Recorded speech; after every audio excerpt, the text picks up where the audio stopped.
as always in financial markets, the rate of change that shocks people. And, 2-year yields have increased massively.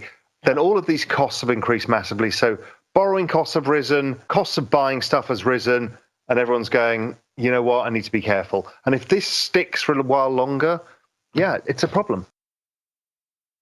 I sound like a stuck record, but I've been saying this for a while, is I think future expected growth is going lower. And that is what the bond market is picking up. The bond market had quite a strong day today, even though if you go to Google Trends and look at inflation, it's all-time record high mentions of inflation.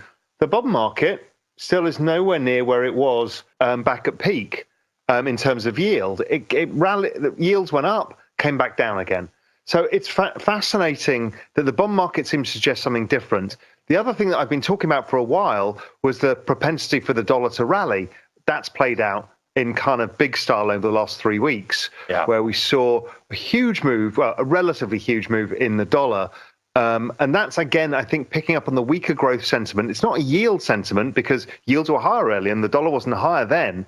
It's to do with the fact that if you raise the price of food, gas, natural gas, and everything else on people, their propensity to spend goes down over time. So even though we're still seeing decent retail sales numbers, my guess is later we will see less. Now you've just added yet more COVID complications. Europe, that doesn't look good right now. And Germany's talking about, do they do some partial lockdown, some full lockdown?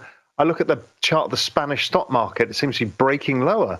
So there's something going on out there. But equity markets tend not to crack until the purchasing managers' indices go below 50 or head towards that level. They're still relatively strong. They're coming off. So there should be no reason yet for the equity markets to really have any sort of shock, because the kind of things I'm talking about, the lower yield play and the higher dollar play and the slowing growth, are all stories for next year and not this year. Again, I've talked about this on the Daily Briefing with you frequently.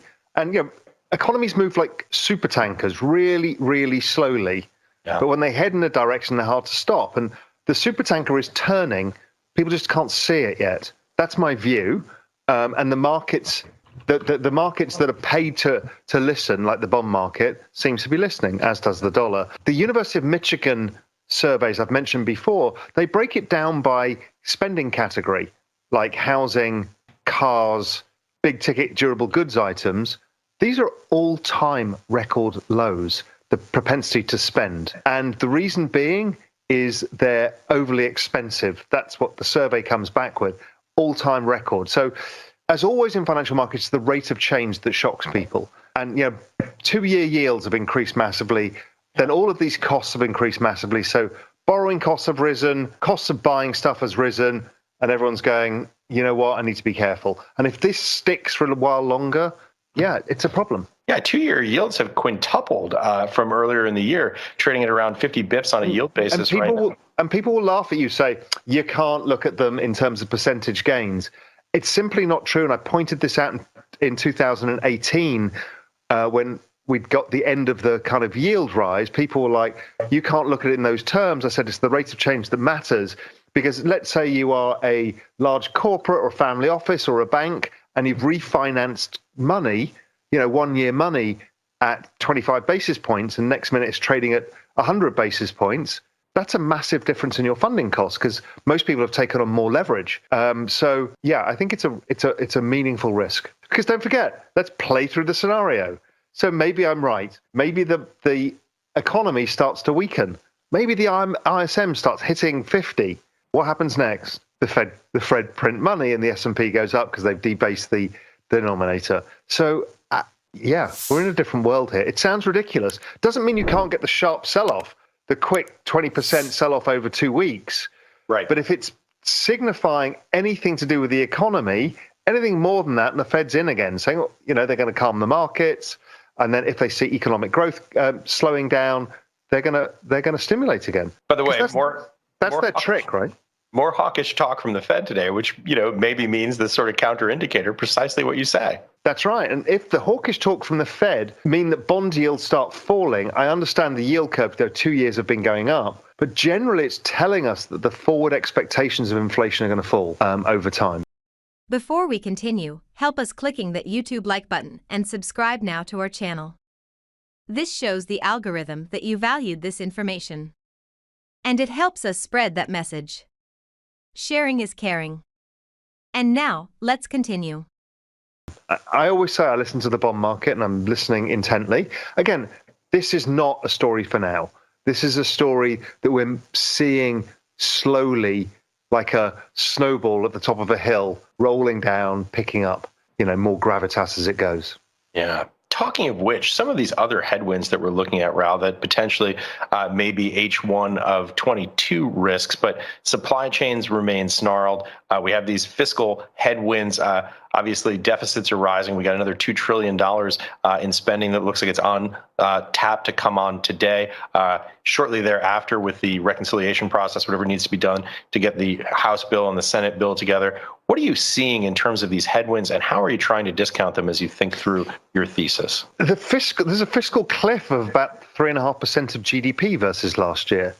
So we've got a big issue to overcome. These headwinds just add into that story for next year. If you're thinking about it, you put a whiteboard up and you start stacking up all of these things.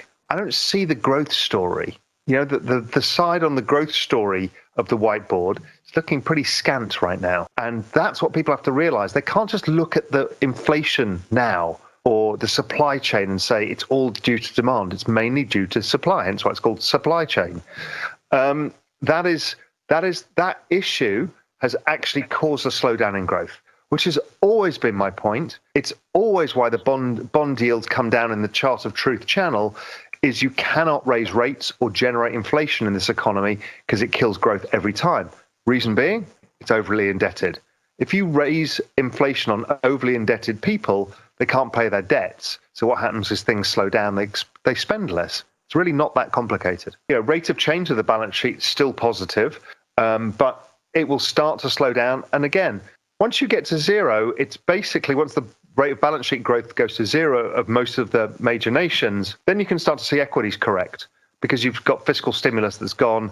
You'll see the business cycle turn lower. It happens almost every time. So, and then usually what happens, particularly after these recession periods, you get a period where the growth slows down, we get more stimulus, it picks up again, it slows down, we get more stimulus, and then eventually it finds some sort of traction level. Whatever the new trend rate of growth for the world is, we have no idea right now.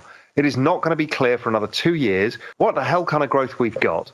Is it what some people think, we've got a new rate of growth that's higher because of stimulus and other stuff, and it's, the US is 3%, or is the trend rate of growth what I think it's going to be that the demographics suggest, which is provable with demographic charts, that it's 1% or less. That's the issue here.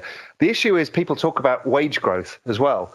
You need to offset that with the number of people leaving the wage force, the labor force, because the net pool of wages may be increasing on those guys, but there's so many people leaving here and now not getting an income that offsets that massively. People don't look at the aggregate total wages, that the number of people not returning to the workforce, and it's something I raised 6 months, 9 months ago, that this is going to be a problem. It was like, no, there's a shortage of labor, blah, blah, blah. Yes, there is in certain things. My brother-in-law, I just spent some time with on holiday. He runs a restaurant in North Carolina. And he's like, I can't hire my staff back. I said, what is the problem? Is it wages? He said, no, they're just not coming back to the restaurant business. I said, why not? He goes, they've had enough. Well, what are they going to do? He goes, I don't know. He said, I don't know what they're doing, but they're doing different jobs, driving Ubers, doing other stuff. Right. They're just not going back to the restaurant business. I was like, wow. So there is a structural change in the labor force and what people will do for a living and what they won't currently. And working in a restaurant is a hard business, particularly, he's a fine dining restaurant. That game is a hard game. And people just like, I don't want to do it. Do you want to know one thing about crypto? I made over 3,000% in profit in a few weeks. Fact is, the traditional financial system, the traditional money system makes you poor, not rich.